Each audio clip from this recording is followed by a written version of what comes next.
ஆரம்பமாக இஸ்லாத்தின் காணிக்கையான சலாத்தினை பதிலை ஆதரவு வைத்தவனாக தெரிவித்துக் கொள்கின்றேன். அஸ்ஸலாமு அலைக்கும் வரஹ்மத்துல்லாஹி வபரகாத்துஹு.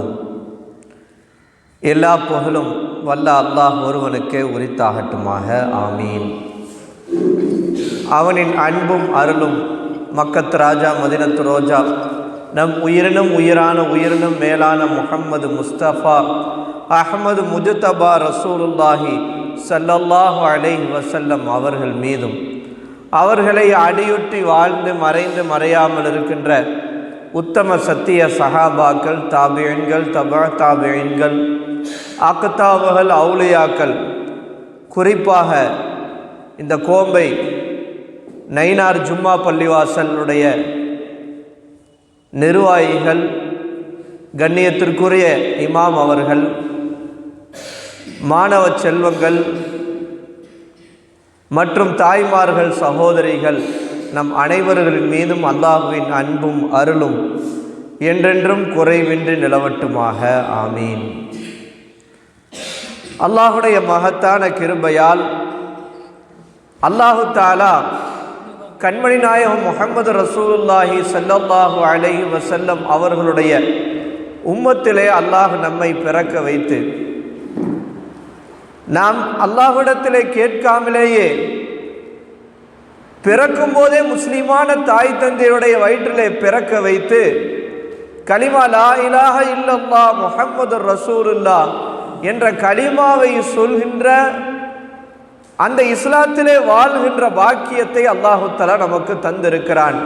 வாழக்கூடிய காலங்களில் இஸ்லாம் என்ன வழிகாட்டியதோ, நாயகம் ஸல்லல்லாஹு அலைஹி வஸல்லம் அவர்கள் எப்படி வாழ வேண்டும் என்று வழிகாட்டினார்களோ அப்படி வாழ்ந்து கடைசி நேரத்திலே கலிமா லா இலாஹ இல்லல்லாஹ் முஹம்மது ரசூலுல்லாஹ் என்ற கலிமாவோடு மரணிக்குகின்ற நசீபை மற்றும் நாளை மறுமையிலே நபியோடு சொர்க்கத்திலே இருக்கிற நசீபை அல்லாஹ் உங்களுக்கும் எனக்கும் தந்தருள் புரிவானாக. அல்லாஹ்வுடைய கிருபையால் நம்முடைய பள்ளிவாசலிலே மக்தப் மதரசா நடைபெற்று கொண்டிருக்கிறது. அதைத் தொடர்ந்து வாரந்தோறும் பெண்கள் பயானை ஏற்படுத்தி நம்முடைய மக்களிடத்திலே ஒரு நல்ல மாற்றத்தை ஏற்படுத்த வேண்டும். அடுத்து வரக்கூடிய தலைமுறையினர் வழிகட்டு போய்விடாமல், போதையிலே அடிமையாகி விடாமல், இஸ்லாத்தை விட்டு வெளியேறி விடாமல், அவர்கள் ஒழுக்கமானவர்களாக இஸ்லாத்தையும் நபியினுடைய வழிகாட்டுதலையும் பின்பற்றக்கூடியவர்களாக உருவாக வேண்டும் என்பதற்காக இந்த வாரந்தோறும் பயான் ஏற்பாடு செய்ய வேண்டும் என்று இந்த கமிட்டியினுடைய ஆலோசனை, இமாமுடைய வழிகாட்டுதலில் இன்றைக்கு இந்த பயான் ஏற்பாடு செய்யப்பட்டிருக்கிறது. இன்றைக்கு இருக்கக்கூடிய பெற்றோர்கள், தாய்மார்கள் தங்களுடைய பிள்ளைகளுடைய வளர்க்கிற விஷயத்தில் மிக கவனக்குறைவாக இருக்கிறார்கள். என் பிள்ளை ஒரு டான்ஸ் ஆடுறது அவங்களுக்கு ஒரு பெரிய மன மகிழ்ச்சியாக இருக்கிறது. என் பிள்ளை ஒரு சினிமா பாடலை பாடுகிற போது அந்த பெற்றோர்களுக்கு ஒரு அளப்பரிய சந்தோஷம் ஏற்படுகிறது. ஆனால் நபி ஸல்லல்லாஹு அலைஹி வஸல்லம் அவர்கள் மார்க்கம் ஒரு குழந்தையை எப்படி வளர்க்க வேண்டும் என்று வழிகாட்டி இருக்கிறதோ அந்த வழிகாட்டுதலிலே வளர்க்கிற விஷயத்திலே பெற்றோர்கள் கவனக்குறைவாக இருக்கிறார்கள். இதனுடைய விளைவு என்ன? ஒரு காலம் இருந்தது, முஸ்லீம்கள் என்றாலே அவர்கள் தவறு செய்ய மாட்டார்கள், முஸ்லீம்கள் என்றாலே அவர்கள் போதைப் பொருட்களை பயன்படுத்த மாட்டார்கள், மது குடிக்க மாட்டார்கள், ஹராமான காரியத்தை செய்ய மாட்டார்கள் என்ற காலம் போய் இன்றைக்கு போலீஸ் ஸ்டேஷன்களிலே பார்த்தால் இன்றைய இஸ்லாமிய பிள்ளைகள், வாலிபர்கள் அவர்கள்தான் அதிகமாக போதை பழக்கத்திற்கு அடிமையாகி மாட்டுகிறார்கள். அந்த தவறுகளில் மாட்டுகிறார்கள். கேட்கிறார்கள், உங்க பிள்ளைங்கள்லாம் இப்படிலாம் செய்ய மாட்டாங்களே, இன்னைக்கு இப்படி ஆயிட்டாங்களேன்னு கேட்கிற அளவிற்கு எத்தனையோ வீடுகளிலே நம்முடைய பெண் பிள்ளைகள் வழி தவறி இஸ்லாத்தை துறந்து அதை தூக்கி எறிந்துவிட்டு அவர்கள் முர்த்ததாக போகிற அந்த செய்தியெல்லாம் நாம் பார்க்கிறோம். இதற்கு மிக முக்கியமான காரணம் என்ன? ஏன் இப்படி வழி தவறி போகிறார்கள்? பெற்றோர்கள், தாய்மார்கள் தங்கள் பிள்ளைகளை பண்படுத்துகிற விஷயத்திலே கவனக்குறைவாக இருக்கிறார்கள். நபி ஸல்லல்லாஹு அலைஹி வஸல்லம் அவர்கள் சொன்னார்கள், பெற்றோர்களுக்கு செய்ய வேண்டிய கடமை என்ன என்று நம்ம எல்லாரும் தெரிஞ்சுக்கோம். பெற்றோர்களை எதிர்த்து பேசக்கூடாது, பெற்றோர்களை எதிர்த்து பேசக்கூடாது, பெற்றோர்களுக்கு மரியாதை தர வேண்டும், பெற்றோர்களிடத்தில் கண்ணியமாக நடக்க வேண்டும் என்றெல்லாம் பேசுகிறோம். நபி ஸல்லல்லாஹு அலைஹி வஸல்லம் இடத்துல ஒரு சஹாபி வந்து கேட்டாங்க, யா ரசூலல்லாஹ், ஒரு பெற்றோருக்கு பிள்ளை செய்ய வேண்டிய கடமை என்ன என்று எங்களுக்கு தெரியும். ஒரு பெற்றோருக்கு பிள்ளை செய்ய வேண்டிய கடமை என்னன்னு தெரியும். பெற்றோர் பிள்ளைக்கு செய்ய வேண்டிய கடமை என்ன? ஒரு பெற்றோர் பிள்ளைக்கு செய்ய வேண்டிய கடமை என்ன என்று நபி ஸல்லல்லாஹு அலைஹி வஸல்லத்திட்ட கேட்டபோது நபி ஸல்லல்லாஹு அலைஹி வஸல்லம் 3 விஷயத்தை சொன்னாங்க. ஒரு பெற்றோர் பிள்ளைக்கு செய்ய வேண்டிய கடமை 3 விஷயம் சொன்னார்கள். முதலாவது நபி ஸல்லல்லாஹு அலைஹி வஸல்லம் சொன்னாங்க, அய்யுஹ்சின இஸ்மஹு, தன் பிள்ளைக்கு அழகான பெயரை வைக்க வேண்டும், அர்த்தம் பொதிந்த பெயரை வைக்க வேண்டும். எந்த பெயரை வைத்தால் அவன் வாழ்க்கை ஒரு நல்ல மாற்றத்தை நோக்கி போகுமோ அப்படிப்பட்ட பெயரை அழகுபடுத்த வேண்டும் என்றார்கள். இன்னைக்கு பார்க்குறோம், வாயில நுழையாத பேர்லாம் இருக்கு, அர்த்தமே இல்லை. அசத்து இதுக்கு என்ன அர்த்தம்? கூகுளில் தேடுறாங்க, அத்தா பேர் 7 ஆரம்பிக்குது, மனைவி பேர் 7 ஆரம்பிக்குது, பிள்ளை பேர் 7 ஆரம்பிக்கணுன்றாங்க. ஏதோ ஒரு நெட்டில் ஒரு பேரை கண்டுபிடிச்சு அசர்த்திட்ட வந்து பாடாப்படுத்துறாங்க. அசர்த்து இதுக்கு என்ன அர்த்தம்? இதுக்கு அர்த்தமே இல்லை, போங்க அசர்த்து, உங்களுக்கு தெரியல, நான் வேற அசர்த்திட்ட கேட்டுக்கிறேன்றாங்க. அப்ப நபி ஸல்லல்லாஹு அலைஹி வஸல்லம் ஒரு பெற்றோர் பிள்ளைக்கு செய்ய வேண்டிய முதல் கடமை பெயரை அழகுபடுத்த வேண்டும். நல்ல அழகான பெயரா வைக்கணும்.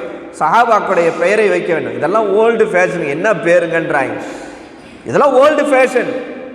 நபி ஸல்லல்லாஹு அலைஹி வஸல்லத்துடைய பெயர்களை வைக்க வேண்டும், சஹாபாக்களுடைய பெயரை வைக்க வேண்டும். உலகத்திலே புரட்சியாளராக வாழ்ந்த நம்முடைய முன்னோர்களுடைய அழகான பெயரை வைக்க வேண்டும். இப்படி பெயர் வைக்கிற போது அந்த பெயர் வாழ்க்கையில மாற்றத்தை ஏற்படுத்தும். ஒரு நபி ஸல்லல்லாஹு அலைஹி வஸல்லம் நிறைய பேருக்கு பேரை மாத்தினாங்க. மதீனாவுக்கு வந்தோடனே சில பேருடைய பெயர் அர்த்தமே மாறி இருந்துச்சு. நபி அவர்கள் அந்த பெயரை மாற்றி விட்டார்கள். அப்போ ஒரு பெற்றோர் பிள்ளைக்கு செய்ய வேண்டிய முதல் கடமை பெயரை அழகுபடுத்த வேண்டும் என்று சொன்னார்கள். ரெண்டாவது சொன்னாங்க, வயுஹ்சின அதபா, அவருடைய ஒழுக்கத்தை அழகுபடுத்த வேண்டும். ஒழுக்கத்தை அழகுபடுத்த வேண்டும். என் பிள்ளை செல்போன் கேட்குது, அதனால நான் ஆண்ட்ராய்டு மொபைல் வாங்கி கொடுத்தேன். இன்னைக்கு பார்க்கிறோம், ஒரு பச்சிலம் குழந்தைக்கு கூட கையில போனை கொடுத்து அந்த பிள்ளைக்கு சாப்பாடு ஊட்டுறாங்க. அது போன் இல்லைன்னா அது சாப்பிடாது, போன் இல்லைன்னா அது தூங்காது, போன் இல்லைன்னா அது எதுவும் செய்யாது, பாத்ரூம் கூட போகாது. அப்படி ஆயிப்போச்சு. இப்படி போனோடு அந்த பிள்ளை என்ன செய்யுது? யூடியூப் பார்க்குது, ஸ்டோரி பார்க்குது, பார்க்க கூடாதவற்றை எல்லாம் விவரம் தெரிகிற வயதிற்கு முன்னால் பார்த்து விடுகிறது. எதை பார்க்கிறோமோ அதுதானே சிந்தனைக்கு வரும். எது சிந்தனைக்கு வருதானே அதுதானே வாழ்க்கையிலே வரும். அப்ப பச்சிலம் குழந்தையிலேயே போனை கையிலே கொடுத்து அந்த பிள்ளையை அடிக்ஷன் ஆக்கிடுறாங்க. மூளை விளங்குமா? மூளை மழுங்கி போயிடாது. இன்றைக்கு இந்த போனை கண்டுபிடிச்சு கேம் கண்டுபிடிச்சது யூதர்கள். யூதர்கள் தான் இந்த கேமை கண்டுபிடிச்சாங்க. ஆனா யூதர்கள் யாரும் கேம் விளையாடுறது இல்லை. உலகத்தில் அதிகமான விருதுகளை பெற்று பெரிய பெரிய சயின்டிஸ்டா இருக்கிறவர்கள் யூதர்கள். ஆனா அவங்களாம் கண்டுபிடிச்சாங்க, அவங்க யாரும் விளையாடுறது இல்லை. நம்ம உட்காந்து விளையாண்டு நம்ம பிள்ளைங்க சீரழிந்து போகிறார்கள். ஒரு காலம் இருந்தது, நம்ம வீட்டில் தாலாட்டு பாடுவாங்க. அதான் என்ன செய்வாங்க? தொட்டியில குழந்தையை வைத்து விட்டு இல்லல்லா சொல்லி இதமாக தூங்கு கண்ணே, சல்லல்லா சொல்லி சலாமத்தாக தூங்கு கண்ணேன்னு சொல்லி தூங்க வைக்கிற காலம் போய் இன்னைக்கு சினிமா பாடல்களை போட்டுக்கொண்டு, குத்து பாடல்களை போட்டுக்கொண்டு தூங்க வைக்கிறாங்க. அந்த பிள்ளையுடைய மனசு எப்படி ஆகும்? அப்ப நபி ஸல்லல்லாஹு அலைஹி வஸல்லம் சொன்னாங்க, ஒரு பெற்றோர் பிள்ளைக்கு செய்ய வேண்டிய இரண்டாவது கடமை என்ன? அதனுடைய ஒழுக்கத்தை அழகுபடுத்த வேண்டும். நபி அவர்கள் அழகான ஒரு வார்த்தை சொன்னாங்க, மா நஹில வாலிதுன் வலஹு இல்லா பி அதபின் ஹசன். ஒரு தந்தை, ஒரு பெற்றோர் தன் பிள்ளைக்கு செய்கின்ற அன்பளிப்புகளிலேயே சிறந்த அன்பளிப்பு ஒழுக்கம் சார்ந்த கல்வியை கொடுக்கணும். பைக் வாங்கி கொடுத்துட்டேன் என் பிள்ளைக்கு, நான் வெளிநாட்டு போய் கஷ்டப்பட்டு சம்பாதிக்கிறேன், என் பிள்ளை கேட்டானே ஆண்ட்ராய்டு மொபைல் வாங்கி கொடுத்துட்டேன், என் பிள்ளை கேட்டானே இதை வாங்கி கொடுத்தேன், அதை வாங்கி கொடுத்தேன். இது அல்ல சிறந்தது. நபி ஸல்லல்லாஹு அலைஹி வஸல்லம் சொன்னாங்க, ஒழுக்கத்தை கற்றுக் கொடுப்பதுதான் ஒரு தந்தை தன் பிள்ளைக்கு கொடுக்க வேண்டிய அந்த அன்பளிப்பிலேயே ஆகச் சிறந்த அன்பளிப்பு என்று நபி ஸல்லல்லாஹு அலைஹி வஸல்லம் சொன்னாங்க. அப்ப ரெண்டாவது விஷயம் ஒழுக்கத்தை கற்றுக் கொடுக்கணும். மூன்றாவது சொன்னாங்க, ஒயு அல்லிமுஹுமுல் கிதாப், குர்ஆனை கற்றுக் கொடுக்க வேண்டும், மார்க்கத்தை கற்றுக் கொடுக்க வேண்டும். இன்றைக்கு மக்தப் மதரசாக்களுக்கு அனுப்புறதுக்கு ரொம்ப கஷ்டமாயிருச்சு. ஸ்கூலுக்கு இத்தனை மணிக்கு வேன் வருது, இத்தனை மணிக்கு ஆட்டோ வருதுன்னு அனுப்பிடுறாங்க. மதரசாவுக்கு சரியா அனுப்புறது இல்லை, பள்ளியுடைய தொடர்பு இல்லை. 7 வயசாயிருது நம்ம பிள்ளைக்கு, இன்னும் ஒரு வரி குர்ஆன் ஓத தெரியல, குரான் ஓத தெரியல, குரான் ஓத தெரியல, அப்படி தத்தி மாதிரி வீட்டில் சோறு தண்ணி போட்டு நல்ல தீனி போட்டு வளர்க்குறோம். ஆனால் குரான் ஓத தெரியாமையே வாழ்ந்துடும். நம்ம ஒருவேளை மௌத்தாயிட்டா அந்த பிள்ளை நாளைக்கு அல்லாட்ட போய் சொல்லும், யா அல்லாஹ், நான் குரான் ஓத தெரியாம போனதற்கு, நான் தொழுகாமல் போனதற்கு, நான் மார்க்கம் தவறி வழிகட்டு போனதற்கு இந்த என் பெற்றோர்கள் தான் காரணம் என்று நாளை மறுமையிலே நம்மை மாட்டிவிட்டு நம்மையும் சேர்த்து நரகத்துக்கு கூட்டு போயிடுவாங்க. அல்லாஹ் தஆலா பாதுகாப்பானாங்க. இப்போ மூன்றாவது என்ன சொல்றாங்க, நம்முடைய பிள்ளைகளுக்கு ஒரு பெற்றோர் செய்ய வேண்டிய கடமை குரான் ஓத கற்றுக் கொடுப்பது. ஒன்று அவர்கள் ஓத கற்றுக் கொடுக்கணும். அப்படி அவர்கள் ஓத கற்றுக் கொடுக்க முடியாவிட்டால் மதரசாவுக்கு அனுப்பி அந்த பிள்ளைகளுக்கு குரான் ஓத சொல்லி தரணும். ஹலால் எது, ஹராம் எது சொல்லி தரணும். எதை செய்யணும், எதை செய்யக்கூடாது, எது மார்க்கம் காட்டி கொடுத்திருக்கிறது என்று அதை சொல்லி தராமல் விட்டால் அல்லாஹ் பாதுகாக்க வேண்டும். நம்முடைய பிள்ளைகளுடைய வருங்காலம் மிக மோசமாகிவிடும். அல்லாஹு தஆலா குர்ஆன்ல ஒரு அழகான துவாவை கற்றுக் கொடுக்கிறான். ஒரு துவாவை அல்லாஹ் கற்றுக் கொடுக்கிறான். ரப்பனா, எங்களுடைய இறைவனே, ஹப்லனா, எங்களுக்கு நீ தருவாயாக, மின் அஸ்வாஜினா வ துர்ரியாத்தினா, எங்களுடைய மனைவியையும் எங்களுடைய பிள்ளைகளையும் எங்களுக்கு கண் குளிர்ச்சியாக தருவாயா.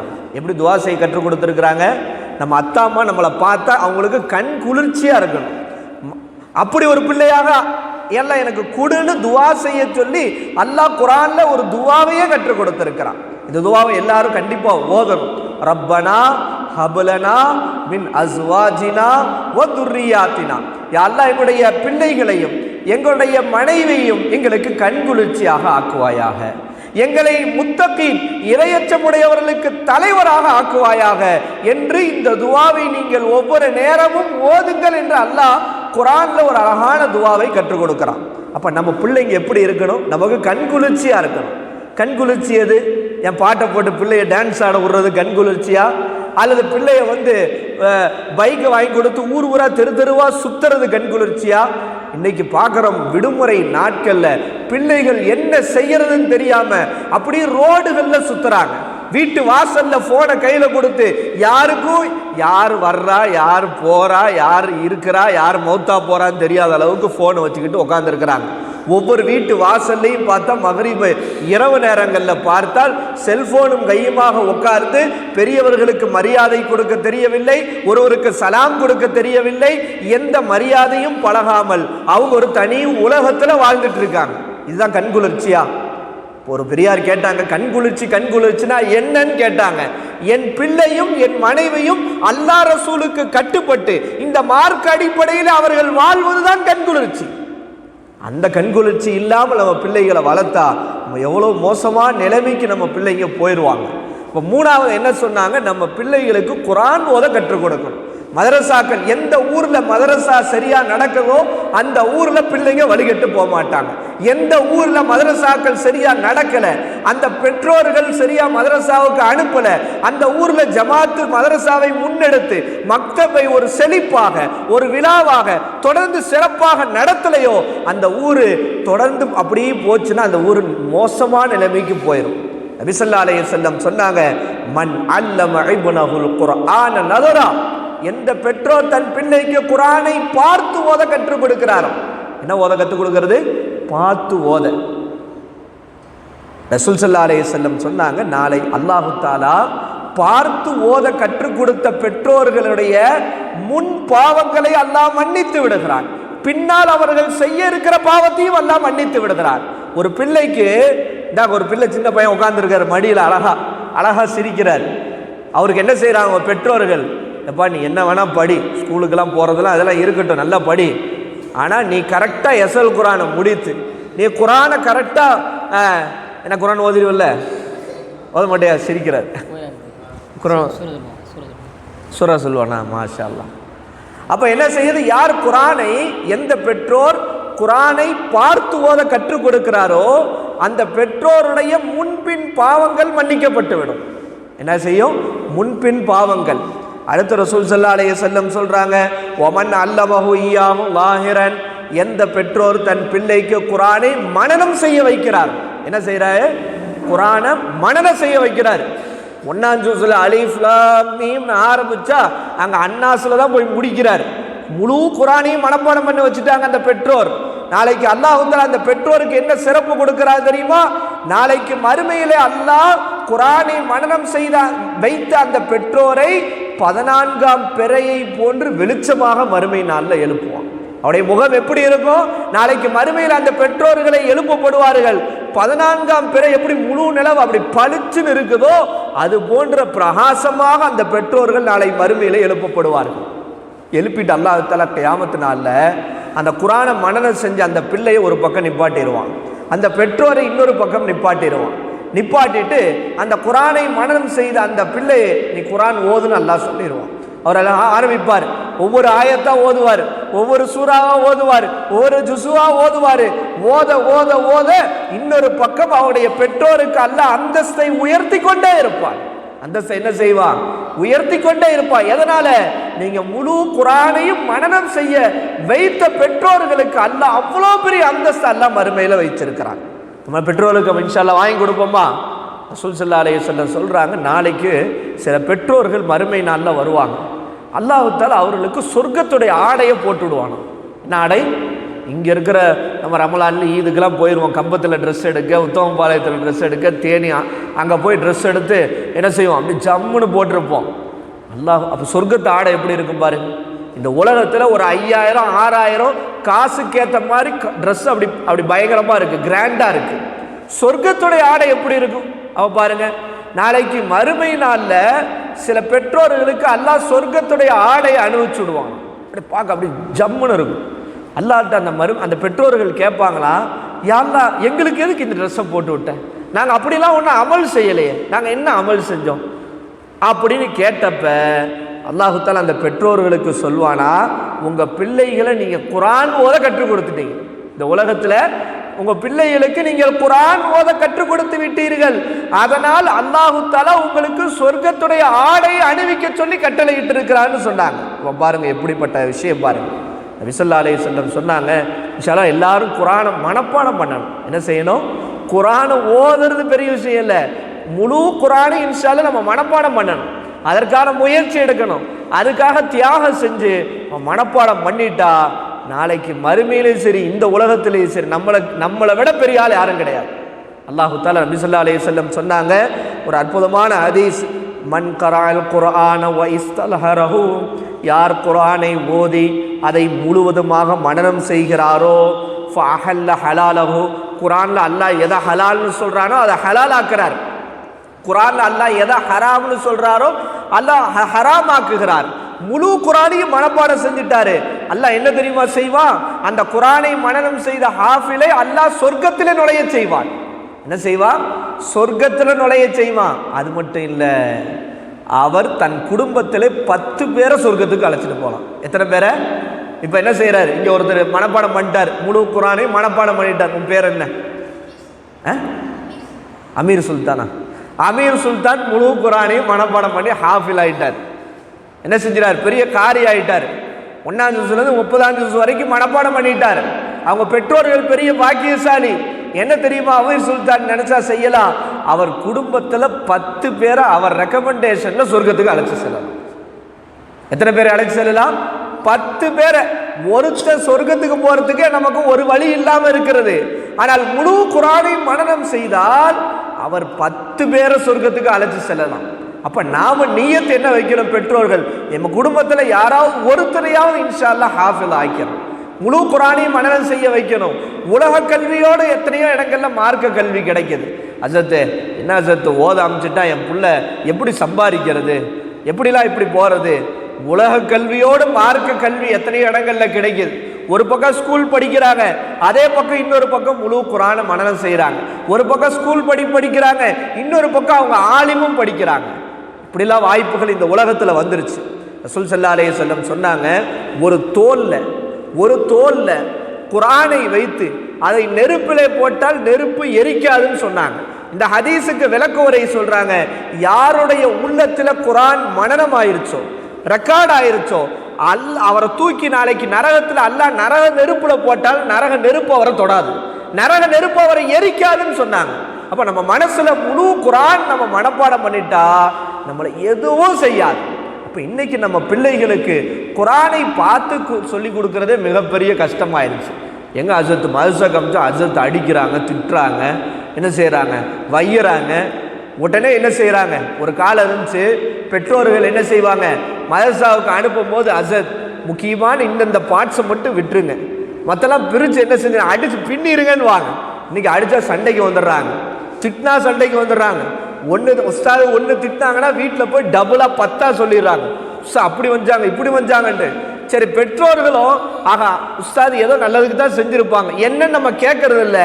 பிள்ளை மேலே இருக்கிற பாசத்தில் பிள்ளை சொல்கிறான்னு கேட்டு உஸ்தாதுகிட்ட வந்து சண்டையை போட்டுடுறாங்க. எத்தனையோ பெற்றோர்கள் ரொம்ப ரொம்ப கவனமாக இருக்கணும். பிள்ளைங்க மேலே அன்பு வைங்க, பாசம் வைங்க, அது தப்பு இல்லை. அந்த பாசமும் அன்பும் அவர்களை வழிகெடுத்து விடும். அதே நேரத்தில் அவர்களை நம்புங்க. ஆனால் நம்பிக்கை என்கிற பெயரில் நாளைக்கு நீங்க கை பிசைஞ்சு நிற்கிற மாதிரி ஆயிடக்கூடாது. மதரசாக்கள் நாங்கள் பார்க்குறோம், சில பிள்ளைகள்லாம் வந்து சில தவறுகள் செய்யும் போது என் அசத்து என் பிள்ளைலாம் சொக்க தங்கன்றாங்க, தீட்டி பார்த்தா கூட என்ன செய்யாது, அது இதுவாகாது அப்படின்றாங்க. ஆனால் அந்த மாதிரி அப்படி என்ன செய்யறாங்க பெற்றோர்கள், அப்படி பிள்ளைகள் அப்படி நம்புறாங்க. நம்புறது பிரச்சனை இல்லை, ஆனால் அதே நேரத்தில் நம்ம மிக மிக கவனமாக இருக்க வேண்டிய கட்டாயத்தில் இருக்கிறோம். ஒரு பிள்ளைல என்ன செய்யறான், விடுமுறை நாட்களில் நம்ம விடுறோம், போய் ஒரு பஸ் ஸ்டாண்ட் தம் அடிச்சுட்டான், பஸ் ஸ்டாண்ட்ல இருந்து சிகரெட் அடிக்கிறான். எப்படியோ தெரிஞ்சிருச்சு நியூஸ். நம்ம பெற்றோர்கள்ட்ட சொல்றோம், இந்த மாதிரி ஒரு தவறு செஞ்சுட்டான் உங்க பிள்ளைங்க அப்படின்னா, இல்லை சார் அப்படிலாம் ஒன்றுமே இல்லை சார், என் பையனுக்கு வாயில கை வச்சா கூட கடிக்க தெரியாத சார், அப்படிப்பட்ட பிள்ளை சார் அப்படின்றாங்க. ஆனால் அவன் மிகப்பெரிய ஜாம்பவானா வந்துகிட்டு இருக்கான். இப்படிலாம் நம்ம நம்பும் போது, நம்ம பிள்ளை அப்படி இப்படி நம்பும் போது நம்ம அது மிகப்பெரிய மோசமான நம்ம காலகட்டத்தில் இருக்கிறோம். அதான் நம்ம பிள்ளைகளுடைய விஷயத்தில் மிக கவனமாக இருக்கணும். இன்னும் சொல்றாங்க, குறிப்பாக இன்னைக்கு இருக்கிற இந்த இளம் தலைமுறையினரை மிக மிக கவனமாக இருக்கணும். சில விஷயங்களா ஒரு பெற்றோர்களா இருக்கிறவங்க ஆம்பளை புள்ள வச்சிருங்களா இருந்தாலும் சரி, பொம்பளை புள்ளங்களை வச்சிருந்தாலும் சரி, ஒரு 5 விஷயத்தை கவனம் எடுக்கணும். இந்த 5 விஷயத்தை நீங்க கவனம் எடுக்கலைன்னா உங்க பிள்ளையும் நரகத்துக்கு போயிடும், உங்களையும் சேர்த்து கூட்டிட்டு நரகத்துக்கு போயிடும். ஒரு 5 விஷயம், முக்கியமான விஷயம். முதலாவது விஷயம், நண்பர்கள் யாருன்னு கவனிக்கணும். பெற்றோர்கள் என்ன செய்யணும், ஃப்ரெண்டு யாரு, என் பையனுடைய ஃப்ரெண்டு யாரு, என் பொண்ணுடைய ஃப்ரெண்டு யாரு, ஸ்கூல் ஃப்ரெண்டு யாரு, தெரு ஃப்ரெண்டு யாரு, மதரசா ஃப்ரெண்டு யாரு, இதை கவனிக்கணும். நீங்க நண்பர்கள் இருக்காங்க, நட்பு ரொம்ப முக்கியம். ஒருத்தருக்கு நல்ல நண்பர் அமைந்து விட்டால் அவனும் சொர்க்கத்துக்கு போய் விடுவான், அவன் குடும்பத்தையும் சொர்க்கத்துக்கு அழைச்சிட்டு போயிடும். இன்னைக்கு வழி கேட்டு போவது எதனால, நண்பர்களால தான். கெட்ட நண்பர்கள் அமைஞ்சிடுறாங்க. அவன் ஒரு போதை பழக்கத்தில் இருக்கான், டே நீயும் போட்டு பாடுறா நல்லா தான் இருக்கும் அப்படின்றான். நீயும் சிகரெட் குடிச்சு பாடுறா, நீயும் இந்த போதை பழக்கத்தை அடிச்சு பாடுறா, நீயும் கஞ்சா குடிச்சு பாடுறான்றா. நண்பர்கள் வழிகெடுத்துறாங்க. பொம்பளை பிள்ளைய நம்பி நம்ம ஸ்கூலுக்கு அனுப்புறோம், அங்க ஒரு தேவையற்ற கெட்ட பிள்ளையோட சேருது. அந்த பிள்ளையின் மூலமாக காதல் வயப்பட்டு தவறான தொடர்பு ஏற்பட்டு கடைசியாக இஸ்லாத்தை தூக்கி எறிந்து விட்டு மதம் மாறி போகிற எத்தனையோ செய்தியை பார்க்கிறோம். நட்பு, ரசூல் ஸல்லல்லாஹு அலைஹி வஸல்லம் சொன்னாங்க, ஒரு ஹதீஸ்ல இப்படியே சொன்னாங்க, ஒரு நண்பன், ஒரு மனிதன் அவனுடைய நண்பனுடைய மார்க்கத்தில் இருக்கிறார். நீ யார் என்று கேட்டால் உன் நண்பன் யார் என்று சொல்லு, நீ யார் என்று நான் சொல்லிவிடுகிறேன். நீ யாருன்னு உன்னை கண்டுபிடிக்கணும்னா பெரிய விஷயம் இல்லை, உன் ஃப்ரெண்டு யாரு என்று நீ சொன்னால் நான் உன்னை யார் என்று நான் கண்டுபிடித்து விடுவேன் என்று சொன்னான். நாளைக்கு மறுமையில் அல்லாஹ் தஆலா நரகவாசிகளை நரகத்தில் போட்டோன அவங்க சொல்வாங்களா, வகுன்னா நஹூலு மஅல் காயிலீன், நாங்கள் இப்படி நரகத்திலே அதாப் அனுபவிப்பதற்கு காரணம் என்ன, இந்த உலகத்திலே வீணானவர்களோடு நாங்கள் கிடந்து வீணாய் போய்விட்டோம், அதனால் தான் நான் நரகத்திலே இருக்கிறோம் என்று நரகவாசிகள் நாளைக்கு நரகத்தில் போடப்பட்டோட கத்துவாங்க, கதறுவாங்க. நம்ம கேள்விப்படுறோம். ரசூல் ஸல்லல்லாஹு அலைஹி வஸல்லம் நண்பருக்கு அழகான உதாரணம் சொல்லியிருக்காங்க. நண்பருக்கு அழகான உதாரணம், ஒரு அத்தர் கடை இருக்கு, ஒரு பர்ஃப்யூம் கடை இருக்கு. அந்த கடைக்குள்ள நம்ம போறோம், உள்ள போய் நம்ம அத்தர் வாங்கலை, கேட்குறோம் எவ்வளோ ரேட்டுண்டு, ஒரு ரேட்டு சொல்றாங்க, நம்ம வாங்கலை. உள்ள போயிட்டு வாங்காம தான் வெளியே வர்றோம். ஆனால் நம்ம மேலே பார்த்தா என்ன ஸ்மெல் அடிக்கும், அத்தர் ஸ்மெல் அடிக்கும். நம்ம வாங்கலைனாலும் அந்த கடைக்குள்ள போயிட்டு வந்தாலே நம்ம மேல நறுமண வீசும். இதுதான் நல்ல நண்பர்கள். நல்ல நண்பர்களோடு நம்ம சேர்ந்து இருக்கிற போது நம்ம மேலையும் நறுமணம் வீசும், நல்ல பண்புகள் வீசும், நல்ல செயல்கள் வீசும். தொழுகிற பையனோடு சேர்ந்து நம்மளும் தொழுவோம். டே வா வாங்க சொல்றாங்க, வா தொழுவு போகலாம் அப்படின்னு கூட்டிட்டு வந்துடுவான். மதரசாவுக்கு போற நல்ல நண்பராக இருந்தா வா நம்மளும் மதரசாவுக்கு போகலாம் அப்படின்னு கூட்டிட்டு வந்துடுவான். டே இந்த தப்பெல்லாம் செய்யக்கூடாதுடா, டே இது ஹராம்டா அப்படின்ற நண்பரோட சேர்ந்தா இதெல்லாம் செய்யக்கூடாது, நம்ம அதெல்லாம் செய்யக்கூடாது, ஹராம்டாது, அல்ல நரகத்தில் போட்டுருவான்னு கூப்பிட்டு வந்துடுவான். அவளை பாரு அதெல்லாம் செஞ்சுக்கலாம்டா, என்னடா என்ன வீட்டில் தெரிஞ்சா தானே, நம்ம வீட்டில் தெரிஞ்சா தானே நம்ம இது பண்ணணும், அதெல்லாம் தெரியாத நம்ம பார்த்துக்கலாம். இப்படின்ற கெட்ட நண்பர்களோடு சேரும் போது எப்படி இருக்கும்? ரசூலுல்லாஹ் கெட்ட நண்பருக்கும் உதாரணம் சொன்னாங்க. இந்த இரும்பு பற்றை இருக்குல்ல, மாதிரி ஸ்மெல் அடிக்கும். அந்த இரும்பு, ஒரு இரும்பு பற்றைக்குள்ளே போயிட்டு வரணும். போயிட்டு வந்தால் நம்ம வெளியே வந்த பிறகு பார்த்தா நம்ம மேலே துர்நாற்றம் வீசும், ஒரு மாதிரி கெட்ட ஸ்மெல் அடிக்கும். இதான் கெட்ட நண்பர்கள். நம்ம கெட்ட நண்பர்களோடு சேருகிற போது அவர்களிடத்தில் இருக்கிற கெட்ட விஷயம் நம்ம மேலேயும் வீச ஆரம்பிச்சிடும். நம்ம என்னத்தான் அவுளியாவாக இருந்தாலும் பூவுடன் சேர்ந்த நாரும் மணக்கும். அது பூவோடு, நம்ம பூவோடு சேராம கெட்ட நண்பர்களோடு சேருகிற போது அவர்களுடைய இருக்கக்கூடிய கெட்ட விஷயங்கள் நம்ம பக்கமும் வரும். நீ அவன் கூட அப்போ அவன் நீ இப்படித்தான் நினச்சிக்குவாங்க. அப்போ நாம் என்ன செய்கிறோம்? பெண் பிள்ளைகளாக இருக்கிறவங்க ஸ்கூலுக்கு அனுப்புகிறோம், காலேஜுகளுக்கு அனுப்புகிற போது அங்கு யாரோடு நட்பு வைத்திருக்கிறார்கள், யாரோடு தோழமை கொள்கிறார்கள், யாரோடு ஃப்ரெண்ட்ஷிப் வச்சிருக்கிறாங்க, இது தெரு நண்பர்களையும் பார்க்கணும். நம்ம பொம்பளை பிள்ளைங்களை சரி, ஆண் பிள்ளைகளாக இருந்தாலும் சரி, அவங்க விஷயத்தில் முதல்ல கவனம் செலுத்த வேண்டியது நபி ஸல்லல்லாஹு அலைஹி வஸல்லம் இன்னும் ஹதீஸ்ல சொல்றாங்க நட்பை பற்றி, அல் வஹதத்து ஹைரும் மின் ஜலீஸி ஸூ, கெட்ட நண்பனோடு இருப்பதை விட தனிமை சிறந்ததுன்றாங்க. கெட்ட நண்பர்களோடு இருப்பதை விட தனிமை சிறந்தது. ரசூலுல்லாஹ் அடுத்து சொல்றாங்க, நல்ல நண்பரோடு இருப்பது தனிமையில் இருப்பதை விட சிறந்தது. அப்போ உனக்கு ஒரு நல்ல ஃப்ரெண்ட்ஷிப் கிடைக்குதா, ஒரு நல்ல நண்பர் கிடைக்கிறாங்க, தனிமையில் இருக்காது, அந்த நல்ல நண்பர்களோடு அந்த நல்ல தோழியோடு. ஆனா உனக்கு கெட்ட நண்பர்கள் தான் இருக்கிறாங்கன்னா நீ தனிமையா இருப்பதே சிறந்தது என்று நபி ஸல்லல்லாஹு அலைஹி வஸல்லம் சொன்னாங்க. இன்னும் ஹதீஸ்ல சொல்றாங்க, 7 பேர் அரிசுடைய நிழல்ல இருப்பாங்க. 7 பேர் அல்லாஹ்வுடைய அரிசுடைய நிழல்ல கியாமத்து நாள்ல இருப்பாங்க. சூரியன் கியாமத்து நாள்ல நம்ம நெற்றிக்கு மேலே வந்துவிடும்.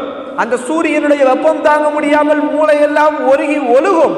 அந்த கியாமத்து நாள்ல 7 பேர் அரிசுடைய அல்லாஹ்வுடைய அரிசுடைய நிழல்ல இருப்பாங்க. அதுல 2 பேரை ரசூலுல்லாஹ் சொல்றாங்க, 2 மனிதர்கள், அது ஆணோ பெண்ணோ, தஹாப்பா ஃபில்லா, அல்லாஹ்வுக்காக ஒருத்தருக்கு ஒருத்தர் நேசிக்கிறாங்க. 2 பேர் இருக்கிறாங்க, அல்லாஹ்வுக்காக 2 பேரும் ஃப்ரெண்டு, அல்லாஹ்வுக்காக ஃப்ரெண்டு. டே நீ தொழுக டைம் வந்து என்ன கூப்பிடு, நான் உன்னை கூப்பிடுறேன், நீ மதுசாவுக்கு போன நான் உன்னை கூப்பிடுறேன், நீ என்ன கூப்பிடு, நம்ம 2 எல்லாம் சேர்ந்து தொழுகுவோம்.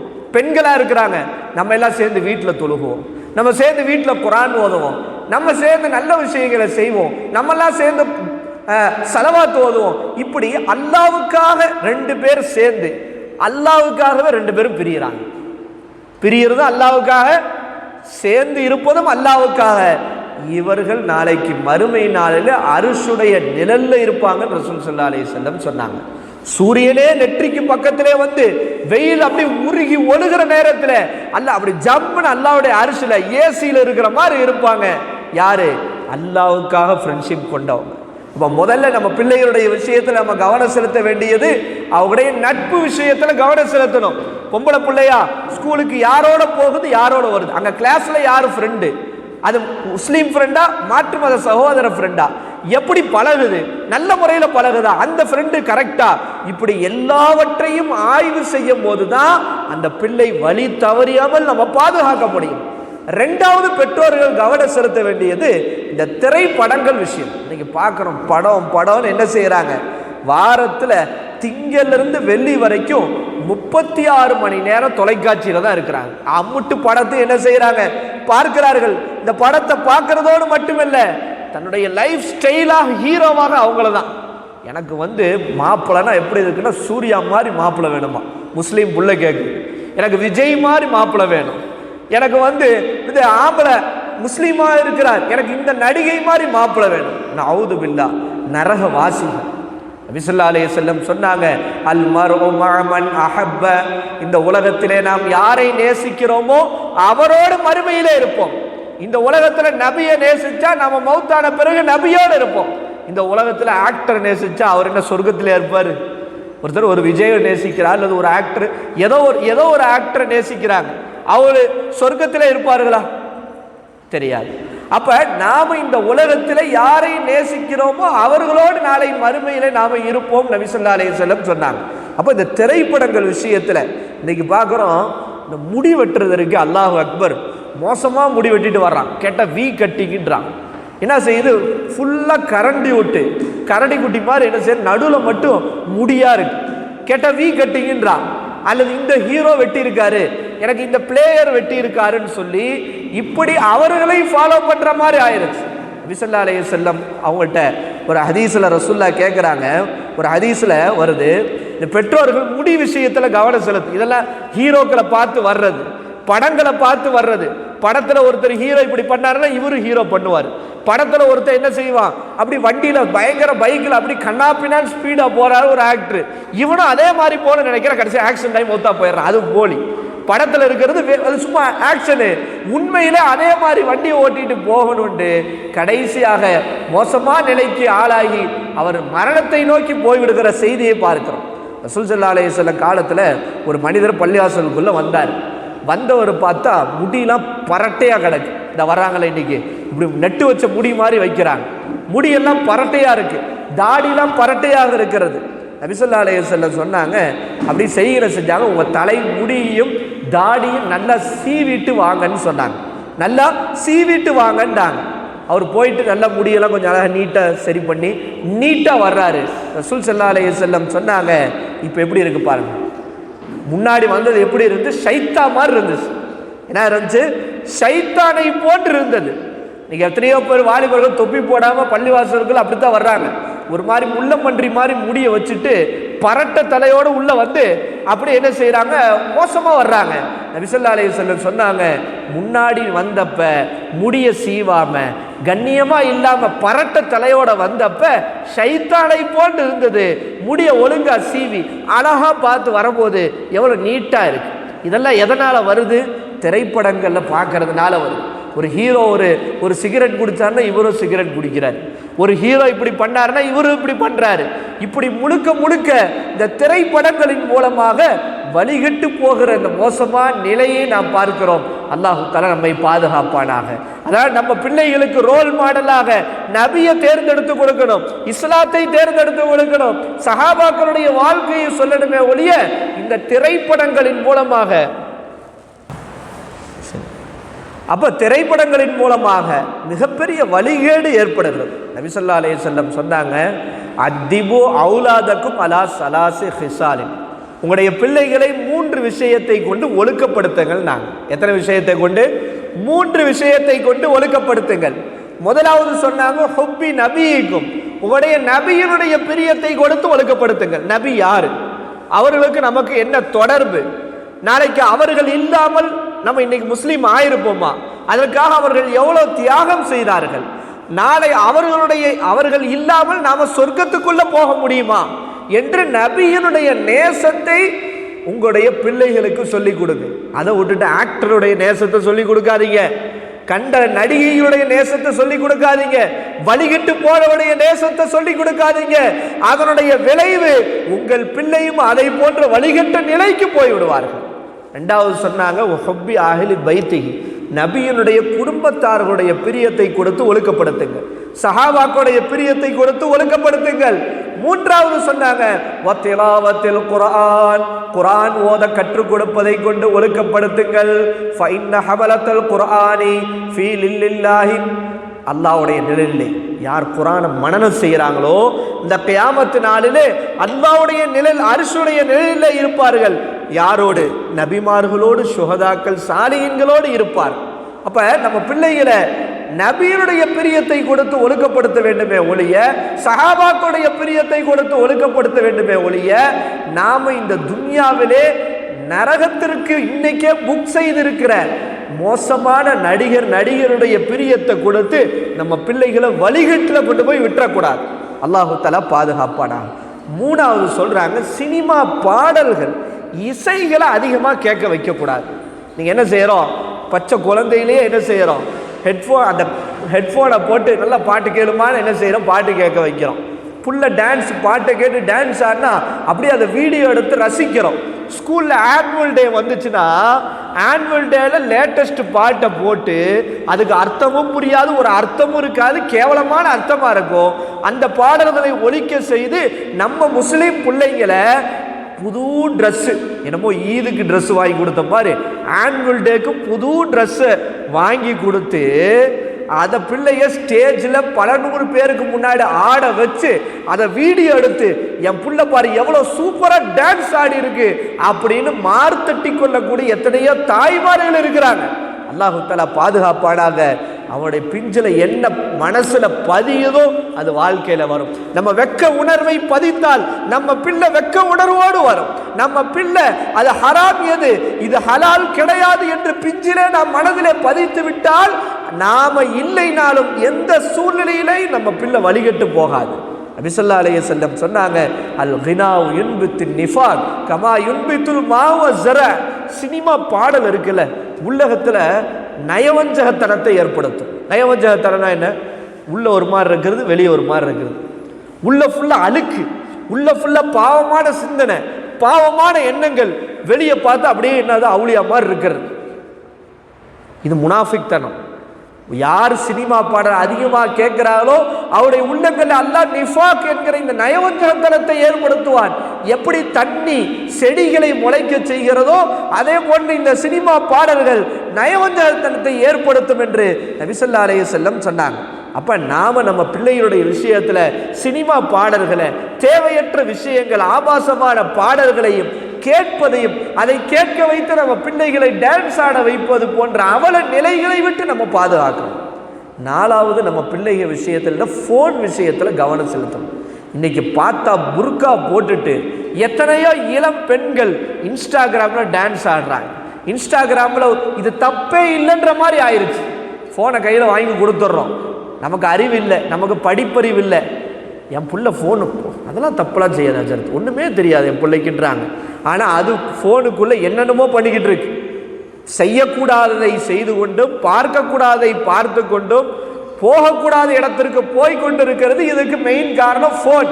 இன்ஸ்டாகிராமில், வாட்ஸ்அப்பில், ஃபேஸ்புக்கில் டான்ஸ் ஆடி போடுவதும் சினிமா பாடல்களை பாடி போடுவதும். புர்கா மட்டும் போட்டுக்கிறாங்க, புர்கா போட்டு டான்ஸ் ஆடுறது, புர்கா போட்டு பாடல் பாடுறது. அந்த ஹிஜாபுடைய மரியாதையை கெடுக்கிற அளவுக்கு ஆகிப்போச்சு. பிள்ளை பெற்றோர்களுக்கு தெரியறது இல்லை, படிப்பறிவு வேண்டாம், அவங்களுக்கு ஃபோனை யூஸ் பண்ண தெரியாது. அப்புறம் எப்படி அந்த பிள்ளை என்ன பார்க்குது என்ன செய்யுதுன்னு தெரியும். அதனால 4வது விஷயம் சொல்றாங்க, நம்முடைய பிள்ளைகளுடைய விஷயத்துல ஃபோன் விஷயத்துல கவனம் செலுத்தணும். இந்த ஃபோனின் மூலமாக விபச்சாரம் அதிகமாகிவிட்டது, ஹராமான காரியங்கள் அதிகமாகிவிட்டது.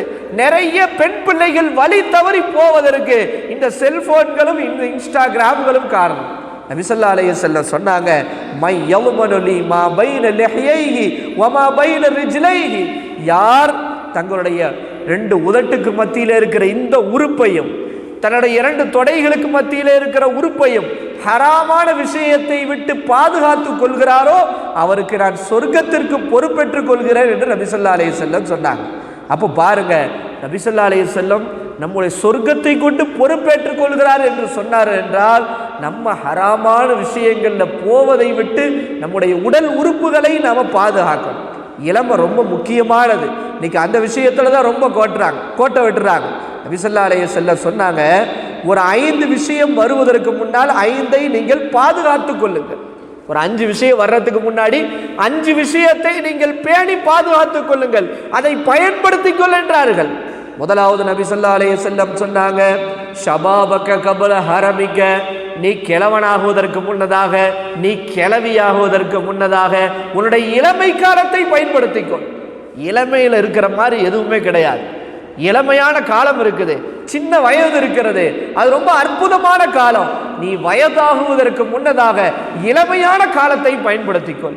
இளமையிலேயே தொழுது பழகிக்கோ, இளமையிலேயே குர்ஆன் ஓதி பழகிக்கோ, இளமையிலே நல்ல அமல்களை செய்து பழகிக்கொள், இளமையிலேயே தர்மம் செய்து பழகிக்கொள், இளமையிலே ஹலால் ஹராமை பேணி பழகிக்கொள்.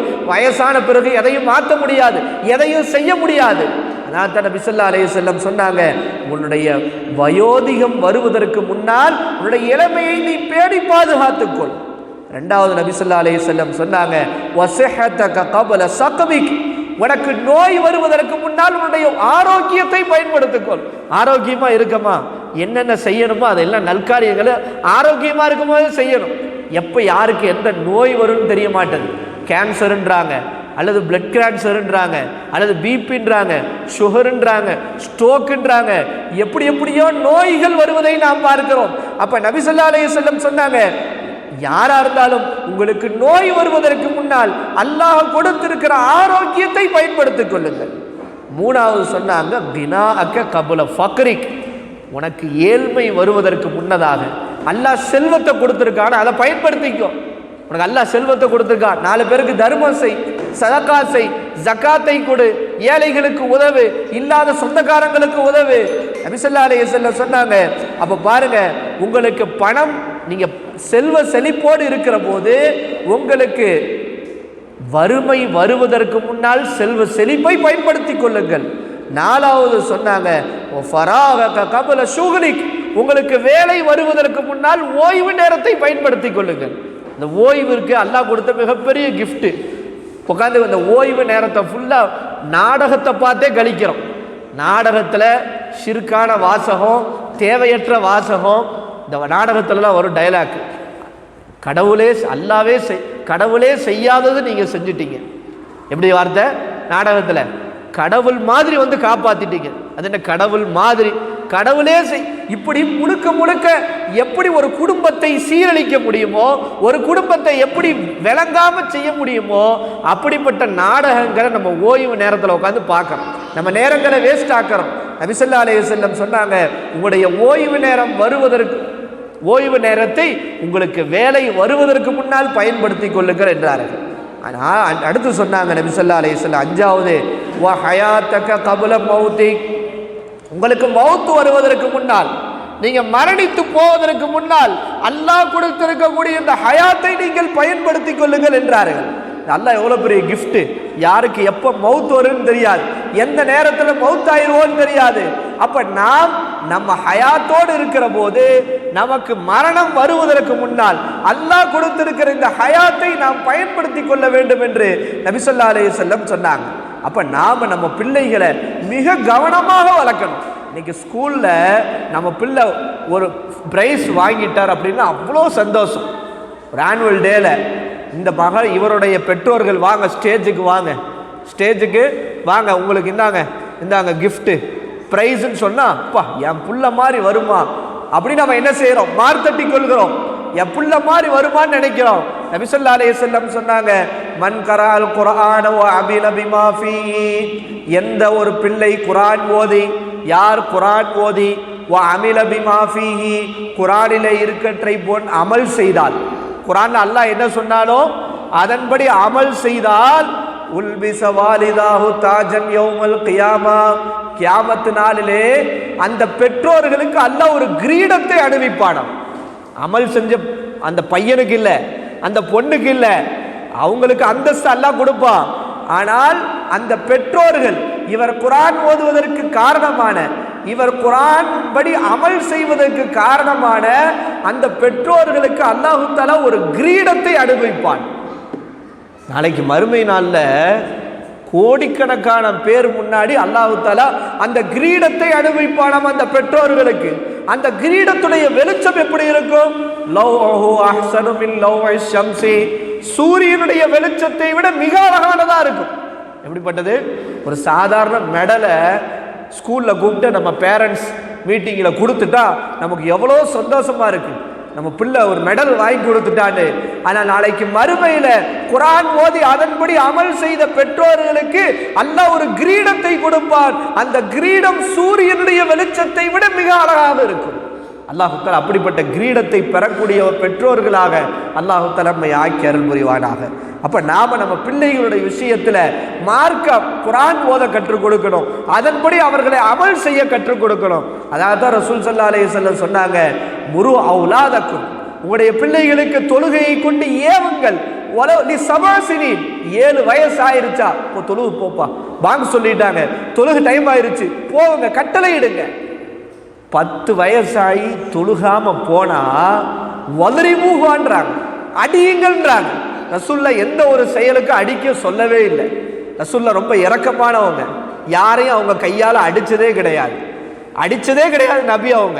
அவங்க அப்படி கையை சாஃப்டாக இருக்கும். ரசூலுல்லாஹ்வுடைய கை அவ்வளோ சாஃப்டாக இருக்கும். நபி ரொம்ப இரக்கமானவங்க, இரக்கத்தின் மறு உரு அதுதான் அவங்க. ஆனால் அப்படிப்பட்ட நபியை என்ன சொல்கிறாங்க, 7 வயசானா தொழுகைக்கு ஏவுங்க, 10 வயசானா தொழுகாவிட்டால் அடியுங்கள்ன்றாங்க.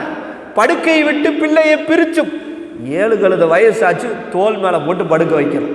ஒரே பெட்டில் அம்புட்டு பேரும் படுத்திருக்கிறாங்க. தம்பி, தங்கச்சி, அண்ணன், தங்கச்சி எல்லாம் ஒரே. நபிசல்லா எவ்வளோ அழகாக கற்றுக் கொடுக்குறாங்க பாருங்க. 10 வயசாயிருச்சா பிள்ளைகளை படுக்கையிலிருந்து பிரித்து படுக்க வைங்கன்றாங்க. இன்னைக்கு ஏன் தொழுக மாட்டுறாங்க? 5இல் வளையாது, 50இல் வளையவே வளையாது. சின்ன வயசுல தொழுகையை கொண்டு நம்ம ஏவல தொழுகையாளியா மாத்தலன்னா மௌத்தான வரைக்கும் தொழுகை வர்றதுக்கு வாய்ப்பே இல்லை. அது எப்படி வரும்? அது எப்படி திடீர்னு தொழுகையாளியாக ஆகிவிட முடியும்? அதனால நம்ம பிள்ளைங்க நாம நாளைக்கு மறுமையில அல்லாஹ்விடத்துல தப்பிக்க வேண்டும் என்றால் நம்ம பிள்ளைகளை நம்ம தொழுகையாளியாக மாற்றியாக வேண்டும். அப்ப 5 சின்ன வயதிலேயே அதற்கான அஸ்திவாரத்தை நம்ம போடணும். நபி ஸல்லல்லாஹு அலைஹி வஸல்லம் சொன்னாங்க ஒரு ஹதீஸ்ல, நாளைக்கு கியாமத் நாள்ல ஒரு 8 எடுத்து வைக்க முடியாது, ஒரு 8 எடுத்து வைக்க முடியாது. சில கேள்விகள் அல்லாஹ் கேட்பான். சில கேள்விகளுக்கு பதில் சொல்லாமல் ஒரு 8 கூட நாளைக்கு மறுமை நாளில் எடுத்து வைக்க முடியாதுன்னு ரசூல் ஸல்லல்லாஹு அலைஹி வஸல்லம் சொன்னாங்க. என்ன கேள்விகள், என்ன அல்லாஹு தஆலா நாளைக்கு மறுமை நாளில் கேட்பான் சொன்னாங்க, நீ என்ன கற்றுக்கொண்டாய், அதன்படி என்ன அமல் செய்தாய், என்ன கற்றுக்கொண்டாய், என்ன அமல் செய்தாய் என்று அல்லாஹு தஆலா கேட்பான். அதற்கு பதில் சொல்லாம நம்ம கிராஸ் பண்ண முடியாது, ஒரு 8 வைக்க முடியாது. ரெண்டாவது, உன்னுடைய ஆயுளை, அல்லாஹ் கொடுத்த ஆயுளை நீ எப்படி செலவழித்தாய் என்று நம்மகிட்ட கேட்கப்படும். உன்னுடைய வாழ்க்கை எப்படி செலவழித்தாய், அல்லாஹ்வுடைய வழியிலே செலவழித்தாயா? உனக்கு அல்லாஹ் கொடுத்த பிள்ளை செல்வத்தை எப்படி நீ வளர்த்தாய், அந்த பிள்ளைகளை எப்படி ஒழுக்கப்படுத்தினாய், அந்த பிள்ளைகள் நல் வழியிலே வருவதற்கு நீ எப்படி முயற்சி எடுத்தாய், போராடினாய், இதையெல்லாம் பற்றி கேட்கப்படும். அடுத்த ரசூல் ஸல்லல்லாஹு அலைஹி வஸல்லம் சொன்னாங்க, எப்படி சம்பாதித்தாய், எப்படி நீ செலவழித்தாய் என்று கேட்கப்படும். அப்ப இந்த போன்ற கேள்விகளுக்கு கடக்காம நம்ம கியாமத்துல மறுமை நாளில் ஒரு 8 கூட வைக்க முடியாது. அதுல மிக முக்கியமான கேள்வி நம்முடைய பிள்ளை செல்வங்களை கொடுத்துதான். நம்முடைய பிள்ளைகள் எப்படி நாம் வளர்த்தோம், ஆளாக்கினோம், அவர்களை நல்வழிப்படுத்தினோம் என்பதை குறித்த கேள்விதான் நாளைக்கு மறுமையிலே பிரதானமாக கேட்கப்படும். ஏன்னா ஒரு பெற்றோர் எப்படிப்பட்டவங்க, ரசூலுல்லாஹ்ட்ட வந்து கேட்டாங்க, பெற்றோர் எப்படிப்பட்டவங்க? அவங்க 2 பேரும் தான் உன்னுடைய சொர்க்கம், அவங்க 2 பேரும் தான் உன்னுடைய நரகம்னாங்க. ஒரு பிள்ளை சொர்க்கத்திற்கு போவதற்கும் ஒரு பிள்ளை நரகத்திற்கு போவதற்கும் அவருடைய பெற்றோர் தான் காரணம். பெற்றோர் சொர்க்கவாசியா வளர்த்துட்டாங்கன்னா அவர் சொர்க்கவாசி, நரகவாசியா வளர்த்துட்டாருன்னா அவர் நரகவாசி. பெற்றோருடைய கையிலே தான் இருக்கிறது. அதனால் இன்றைக்கு சவாலான மோசமான காலகட்டத்தில் நம்ம பிள்ளை மிகப்பெரிய ஸ்கூல்ல படிக்க வைக்கிறோம், காலேஜ்ல படிக்க வைக்கிறோம், அதெல்லாம் அல்லாஹ் மறுமையில கேட்க மாட்டேன். யா அல்லாஹ் உன் பிள்ளை விஷயத்துல எப்படி நீ செஞ்சன அல்லாஹ் கேட்கும் போது, யா அல்லாஹ் இந்த ஊர்லயே கம்பம் பள்ளத்தாக்கிலேயே நல்ல இங்கிலீஷ் பேச கற்றுக் கொடுக்கக்கூடிய ஸ்கூல்ல நான் படிக்க வச்சேன், யா அல்லாஹ் இதுக்காக என்னை விட்டுருந்தா அல்லாஹ் தால 2 எக்ஸ்ட்ரா கொண்டு போய் நரகத்துல வாட்டி தான் எடுப்பான். யா அல்லாஹ் என்னுடைய பிள்ளைய இருக்கிறதுலேயே லட்சக்கணக்கில் கட்டி நான் காலேஜ் படிக்க வச்சேன், அதனால யா அல்லாஹ் என்னை சொர்க்கத்துக்கு அனுப்புண்டா, அல்லாஹ் அனுப்பிடுவானா? ஆனால் அல்லாஹ் கேட்பது, கேட்க போவது, உன் பிள்ளைக்கு நீ மார்க்க கல்வியை கொடுத்தாயா, தீன்படி வளர்த்தாயா, மார்க்கத்தோடு அந்த பிள்ளையை நல்வழிப்படுத்தினாயா, ஒழுக்கத்தோடு வளர்த்தாயா, போதை இல்லாமல் பாதுகாத்தாயா, இஸ்லாம் என்றால் என்ன, இஸ்லாத்துடைய மகத்துவம் என்ன, நாம் மதம் மாறி போய்விட்டால் நிரந்தர நரகம் என்ன என்று நீ புரிய வைத்து நல்வழிப்படுத்தினாயா என்றுதான் அல்லாஹ் தஆலா கேட்போம். வேற எந்த கேள்வியும் கிடையாது. ரசூல் ஸல்லல்லாஹு அலைஹி வஸல்லம் அவருடைய காலத்திற்கு முன்னதாக ஒரே ஒரு சம்பவத்தோடு நான் நிறைவு செய்கின்றேன்.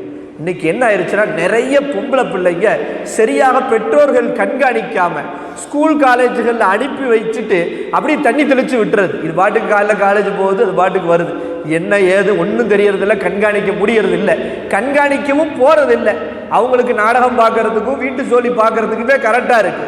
கடைசியாக ஒரு வழிகேட்டு ஏற்பட்டு அல்லது மதம் மாறி வேறொருவரோடு போகிற போது தலையிலே கை வைத்து அணுகிற எத்தனையோ குடும்பங்களை பார்க்கிறோம். உள்ளத்துல ஈமானிய உணர்வை ஊட்ட வேண்டுமா? ஈமானை விட ஒரு சிறந்த விஷயம் என்ன? ஒரு முஸ்லீமு என்னதான் பாவம் செஞ்சாலும் அவன் மௌத்தாகும் போது முஸ்லீமா மௌத்தாயிட்டா அவனுக்கு நிரந்தர நரகம் கிடையாது. ஒரு குறிப்பிட்ட காலம் அவன் பாவத்துக்கு தண்டனை அனுபவிச்சுட்டு அல்லாஹ் சொர்க்கத்துக்கு மாற்றி விடுவான். ஆனால் ஒருவர் இணை வைப்பாளராக மௌத்தாகிவிட்டால், இஸ்லாத்தில இல்லாமல் கலிமா இல்லாமல் கலிமாவை புறக்கணித்து ஒருவர் மௌத்தாகிவிட்டால் அவர் எவ்வளவு நல்ல அமல்களை செய்தாலும் அவருக்கு நிரந்தர நரகம். அது ஒரு அடிப்படை நாலேஜ் கூட நம்ம பிள்ளைகளுக்கு கொடுக்காம இஸ்லாத்தை தூக்கி எறிந்து விட்டு வளர்த்து ஆளாக்கிய பெற்றோர்களை ஒன்றுமில்லாமல் ஆக்கிவிட்டு இதை விட்டு போவது என்பது எவ்வளவு பெரிய வழிகேடு. இப்போ ஈமானா நம்ம உள்ளத்துல பதிக்கணுமா இல்லையா? மூசா அலைஹிஸ்ஸலாம் அவருடைய அரசு காலத்துல ஃபிரௌனுடைய அரசவையிலே ஒரு பெண் இருந்தார்கள், தலை சீவி விடுகின்ற பெண். ஃபிரௌனுடைய மகளுக்கு தலை சீவி விடுகிறார்கள். தலை சீவி விடுகிற போது சீப்பு கீழே விழுந்துருச்சு. அந்த பெண் உடனே பிஸ்மில்லான்னு சொல்லி எடுத்துருச்சு. பிஸ்மில்லான்னு சொல்லி எடுத்தோன்னே ஃபிரௌனுடைய மகனுக்கு காதுல விழுந்துருச்சு. என்னடா பிஸ்மில்லாவா? எங்க அத்தாவை தானே நீங்க வணங்கணும். ஃபிரௌன் ஆகி எங்க அத்தாவை தானே வணங்கணும். நீங்க அல்லாஹ்வுடைய பேரை சொல்றீங்களே. அப்ப அந்த பெண் சொன்னாங்களா, தலை சீவிடுற பெண்ணு, உன்னையும் உங்க அத்தாவையும் என்னையும் படைத்து அல்லாஹ்வை தான் வணங்குவேன்னு சொன்னாங்களா. ஒரே அடி ஃபிரௌனுக்கு செய்தி போயிருது. இந்த பிள்ளை இந்த பெம்பளை பிள்ளை இந்த மாஷிதா என்கிற தலை சீவி வர்ற பெண்ணை கொண்டு போய் ஜெயிலில் போட்டுறாங்க. கையெல்லாம் இரும்பு சங்கலியால கட்டி கொடுமைப்படுத்துகிறார்கள். நீ ஃபிரௌனை வணங்க வேண்டும், ஈமானை விட வேண்டும் என்று கட்டாயப்படுத்துகிறார்கள். அந்த அம்மா, நான் ஈமானோட தான் இருப்பேன், என்னை படைச்சது அல்லாஹ் தான், ஃபிரௌன்லாம் கிடையாது, உறுதியா இருக்கு. ஒரு கட்டத்தில் என்ன செய்யறாங்க, அந்த பெண் முன்னாடியே அவருடைய பிள்ளைகளை நெருப்பு குண்டத்தில் போடுறாங்க. நெருப்பு பற்ற வைத்து அதில் போடுறாங்க. முதல் குழந்தைய இப்பயாவது நீ ஃபிரௌனை வணங்குறேன்னு சொல்லு. வணங்கம்மா, அல்லாஹ்வைத்தான் வணங்கு. ரெண்டாவது குழந்தைய போடுறாங்க. மூணாவது பால் குடிக்கிற வயசு உள்ள பச்சிலம் குழந்தைய போடுறாங்க. அல்லாஹ்தான் அந்த பச்சிலம் குழந்தை அல்லாஹ் பேச வைக்கிறான். தாயே, நீங்கள் பொறுமையாக இருங்கள், உங்களுக்கு கூலி அல்லாஹ்விடத்தில் இருக்கிறது. அந்த பிள்ளையும் தூக்கி போட்டுறாங்க. கடைசியாக அந்த அம்மாவை கொல்றதுக்கு முன்னாடி அந்த அம்மா சொல்லுது, நானும் மரணித்து விட்ட பிறகு எங்க எல்லாருடைய எலும்பையும் ஒன்னா சேர்த்து ஒரே கபரில் அடக்கம் பண்ணிருங்கன்னு சொல்லுது, வசியத்து. எப்படிப்பட்ட ஈமானிய உணர்வு பாருங்க. பச்சிலம் தான் பெற்ற 3 பிள்ளைகளும் நெருப்பு குண்டத்திலே போடுகிறார்கள். ஈமானை விட சொல்லுகிறார்கள், நான் ஈமானை விட மாட்டேன், என் பிள்ளைகள் இங்க நெருப்புல போட்டால நான் ஈமானோடு தான் இருப்பேன் என்கிறார். இதை பார்த்துட்டு இருந்த ஃபிரௌனுடைய மனைவி ஆசியா அம்மையார், அவளுக்கு ஈமான் வந்துருச்சு. இந்த செய்தி ஃபிரௌன் கேள்விப்படுறான். உடனே மனைவியை தூக்கி ஜெயிலில் போட்டுறான், கடுமைப்படுத்துறான், ஈமானை விட சொல்லி கடுமைப்படுத்துறான். இதை பார்த்து அவங்க ஈமானிய உணர்வு ஏற்பட்டு அவர்கள் ஈமானை விடவில்லை. அல்லாஹ்விடத்துல துஆ செய்யறாங்க, யா அல்லாஹ், இவர்கள் என்னை கொன்று விட்டால், இவர்கள் என்னை கொலை செய்து விட்டால் சொர்க்கத்தில் எனக்கு ஒரு வீடை கொடு யா அல்லாஹ் என்று சொல்கிறார்கள். இவங்க கொல்றாங்க. அந்த அம்மா சிரிச்சுக்கிட்டே மௌத்தாகுது. அப்ப ஃபிரௌன் சொன்னாங்க, நம்மாவுக்கு பைத்தியம் முத்திருச்சு பாரு, சிரிச்சுக்கிட்டே மௌத்தாகுதுன்னு. ஆனால் உண்மையிலே அவர் அந்த கொல்லப்படும் போது அவர்கள் கேட்ட துவாவை கபூல் செய்து சொர்க்கத்தின் வீடை கண்களிலே அல்லாஹ் காட்டுகிறார். அதை பார்த்து சிரித்து கொண்டே ஆசியா அம்மையார் உலகத்தை விட்டு பிரிகிறார்கள். அல்லாஹ் அதற்கு கொடுத்த கிஃப்ட் என்ன தெரியுமா? நாளை மறுமையிலே சொர்க்கத்திலே நபியை திருமணம் முடிக்கக்கூடிய பாக்கியத்தை அல்லாஹ் ஆசியா அம்மையாருக்கு கொடுக்கிறான். அப்ப ஈமானுக்காக நான் என் உயிரை கூட கொடுக்கறதுக்கு தயாரு அப்படின்ற அளவுக்கு ஈமானு ஈட்டி முனையிலும் நான் ஈமானை இழக்க மாட்டோம் என்ற இந்த ஈமானிய உணர்வு இருந்தது போய் இன்னைக்கு ஒரு அற்ப சுகத்திற்காக ஈமானை விட்டு வெளியே போயிடுறாங்க. ஈமான் இல்லாம தூக்கி எறிந்து விட்டு போகிறார்கள், பெற்றோர்களை தூக்கி எறிந்து விட்டு போகிறார்கள். மேராஜுக்கு நபி ஸல்லல்லாஹு அலைஹி வஸல்லம் போகும்போது ஒரு அற்புதமான நறுமணம் வீசுச்சான். ஜிப்ரீல் அலைஹிஸ்ஸலாத்திட்ட கேட்குறாங்க, இந்த நறுமணம் எங்கிருந்து வீசுது?